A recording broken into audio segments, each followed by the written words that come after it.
প্রত্যেকটা মানুষ আজকে সারাদিনে কমপক্ষে 4-5 বার হাসছে, কিন্তু বেশিরভাগ মানুষের হাসিতে ছিল ফরমালিন।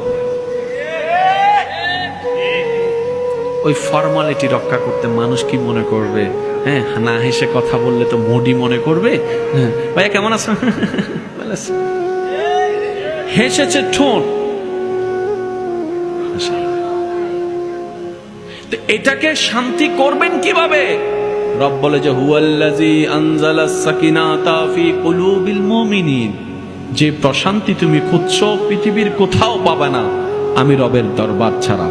আর আমি রব সেই প্রশান্তিটা আমার বান্দার ভিতরে সেই র্যাঙ্কিং এর বান্দাদেরকে দিব যারা মুমিন হবে। আরেকটু জোরে বলেন। এবার মুমিন কারা? সংজ্ঞা অনেক, সময়ের সংক্ষিপ্ততার মধ্যে এতটুক বলে যেতে চাই উলামায়ে কেরামের দোয়া নিয়ে।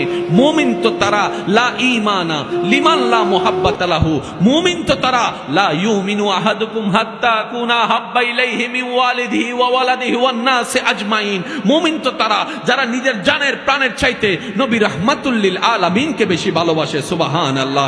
মুমিন তো তারা মান সালিমাল মুসলিমুনা মিন লিসানিহি ওয়া ইয়াদিহি, যার জবান থেকে যার হাত থেকে তার সামনের মানুষ নিরাপদ থাকবে, জিহ্বার আঘাতও তাকে সইতে পারবে না, তার হাতের স্পর্শের আঘাতও তাকে আঘাত করবে না, তার জবান থেকে মানুষ নিরাপদ থাকবে, তার হাত থেকে মানুষ নিরাপদ থাকবে। মুমিন কারা? যারা নিজে না খেয়ে মানুষকে খাওয়ার ব্যবস্থা করে দেয়। সুবহানাল্লাহ।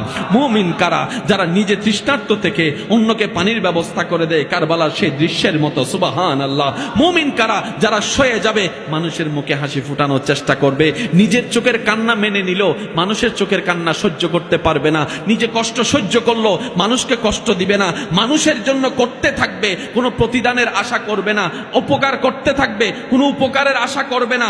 ওই বান্দা শুধু মুমিনটা করতেই থাকবে সৃষ্টির জন্য, তার রবকে খুশি করার জন্য। বলেন সুবহান।